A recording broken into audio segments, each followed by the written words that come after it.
I remember the room going quiet after that joke, the kind of quiet that teaches you who you are allowed to be. I smiled, nodded, and kept my plans small in their eyes.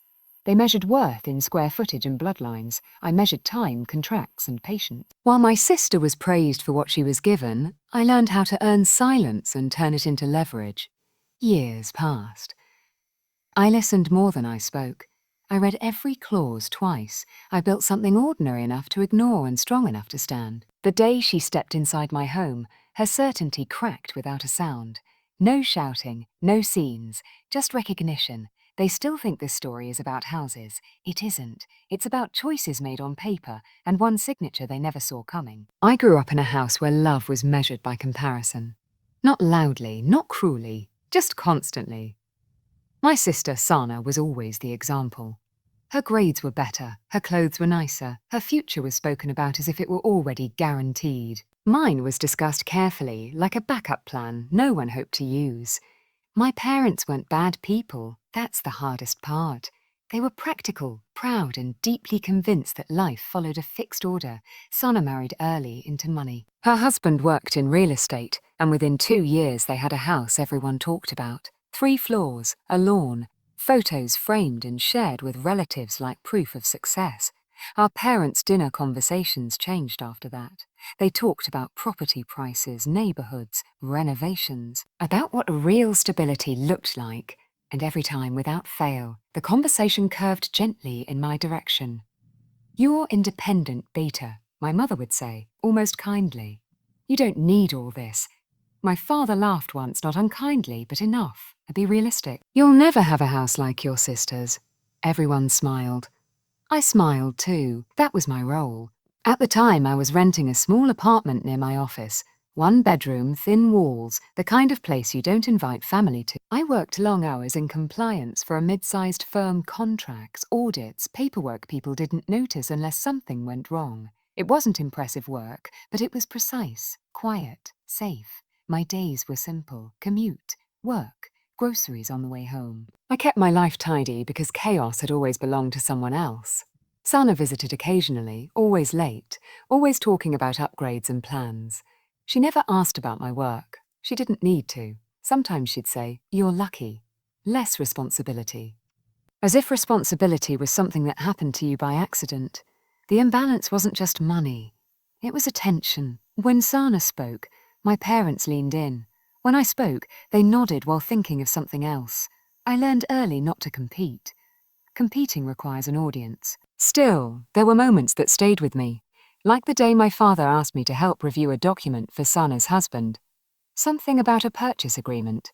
I read it carefully and pointed out a risk clause. He waved it off. They know what they're doing. A year later, that clause became a problem. No one mentioned my name. I didn't argue. I didn't remind. I just kept learning.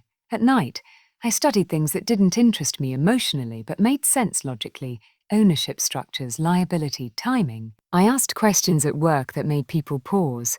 I saved quietly. I kept my goals vague when asked because vague goals attract less interference. The laughter about the house happened again and again, always light, always final. And each time, something settled in me. Not anger, alignment. One evening, after another family dinner, Sana pulled me aside and said, "Don't take it personally. They just worry about you." I looked at her, standing in her perfect clothes, in her perfect life, and realized something then. No one was worried about me at all. They were certain. Uncertainty, I was learning, was fragile, especially when built on assumptions. That night, alone in my apartment, I opened my laptop and reread a file I'd been keeping updated for years. I didn't feel dramatic. I felt ready. I didn't tell anyone when my routine began to change. From the outside, my life still looked small. Same job title, same rented apartment, same quiet weekends, but my days had developed a second layer. After office hours, I stayed back longer, volunteering for reviews no one wanted. I asked for projects involving acquisitions, compliance failures, asset transfers. I became useful in ways that didn't attract praise, only trust. Trust is given easily when people think you have no ambition. At family gatherings, Sana's life kept expanding. a second car, a redesigned kitchen. Conversations about buying adjacent property just in case. My parents listened like proud investors watching returns grow. They never asked how I was doing anymore. Instead, they asked when I'd finally settle. I noticed things then. Small shifts in tone. The way my father deferred to Sana's husband when finances came up. The way my mother excused missed payments or delayed paperwork as temporary inconveniences. No one likes to imagine risk inside success. One afternoon, Sana called me, not to talk, but to vent. There was an issue with a contractor, Seki. Something about approvals being delayed. She wanted me to read something quickly since I worked with documents anyway. I agreed. What she sent wasn't quick. It was layered, rushed and careless. Names repeated where they shouldn't. Signatures dated oddly. I asked a few neutral questions. She got irritated. It's fine. Everyone does it this way. I didn't argue. I never argue. Instead, I started noticing how often everyone came to me when they needed reassurance. Not advice. They didn't want answers. They wanted confirmation. And I gave it. Carefully worded, technically accurate, incomplete enough to keep me invisible. My savings grew, slowly, methodically. I lived below my means not out of fear, but preference. I liked knowing exactly where my money was. I liked knowing where other people's assumptions were. Then came the conversation that shifted everything. My parents invited me over for tea, just me. That alone felt unusual. My mother spoke first, her voice gentle but decided. Sana and her husband were planning something big. An expansion, a restructuring. They needed support, family support. We thought, my father said, since you don't have major commitments, you could help. Maybe even contribute a little. It's an investment, really. The word investment hung in the air, heavier than it should have. They weren't asking because they trusted my judgment. They were asking because they'd already decided my role. I asked questions, calm ones, practical ones. My father grew impatient. He worried too much. Look at where they are. Look at where they are. That old comparison slid into place, smooth and practiced. And with it, something else, expectation. That I would comply. That I would sacrifice quietly, like always. I said I needed time. Later that night, Sana messaged me a floor plan of a house they were considering next. Bigger than the last. Her message was casual, proud. One day, she added, you'll understand why we take risks. I stared at the image longer than necessary, not with envy, with clarity, because I finally understood my position in their story. I wasn't family backup. I was excess, and excess when left unattended finds its own use. I closed the image, opened my laptop, and began preparing documents I hadn't intended to use yet.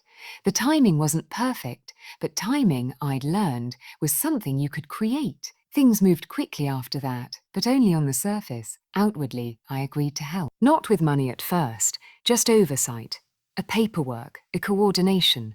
Words my parents trusted. Sana's husband was relieved. He liked delegating the boring parts. He liked me because I never challenged him directly. I was added to email threads I was never meant to read closely. What I saw wasn't dramatic. No crimes. No villains. Just patterns. Shortcuts, stacked on shortcuts, optimism used in place of verification. Assets shifted between entities that existed mostly on paper, loans justified by projections no one checked. Everything technically legal until timing changed, until pressure arrived. At work, I'd seen this before. Companies didn't collapse because of one bad decision. They collapsed because everyone assumed the future would behave. Family dinners became more strategic. My parents talked about me with a new tone, approval mixed with utility. She's very capable, my mother told relatives now. She helps them a lot. Sana started calling more often, asking my opinion, then ignoring it. She liked having me nearby, orbiting her success. It made her feel generous. Once she laughed and said, "You're lucky you don't have stress like this." I watched her say it, watched the confidence behind her eyes, and realized she truly believed stability was a personality trait. The request for money came later, dressed as an opportunity, a temporary bridge. My father explained it carefully, like he was being fair. I listened. I asked for documents. Everyone exchanged looks, surprised but pleased. They thought this meant yes. I told them I'd review everything. That night, alone, I laid it all out, not emotionally, structurally, what depended on what, who had signed where, which assumptions were shared, and which were dangerously singular. I didn't invent risk. I traced it. For the first time, I saw the full shape of what they'd built, and where it leaned on me without realizing it. I felt something then, quiet and steady. Not satisfaction, responsibility. Because I knew that if I stepped back now, everything would continue as planned. I would remain the invisible sister, the safe one, the one without a house worth mentioning. And if I stepped forward carefully, correctly, I could change the alignment without raising my voice. So I did something small. I asked for one clarification in writing. It caused a delay, nothing alarming, just enough to slow momentum. Questions followed. Answers grew defensive. Meetings were postponed. Elenda requested updated disclosures. No one blamed me. They couldn't. I was only asking what was reasonable. At the next family dinner, the energy was different, less celebratory. My parents were distracted. Sana barely touched her food. My father finally said, "You didn't need to complicate things." I looked at him and replied calmly, "I didn't complicate them. I read them." Silence settled over the table, heavier than before. Later, Sana confronted me privately. Her voice was tight. "Why are you doing this?" I met her eyes. "Doing what?" She searched my face as if trying to locate something familiar and failing. "You're changing things." I nodded, not apologetically. Just truthfully. Because by then, things had already begun to shift, not loudly, not visibly. The shift didn't announce itself. It arrived disguised as process. Banks asked for revisions. Partners asked for reassurance. Sana's husband started staying up late, recalculating projections that no longer lined up.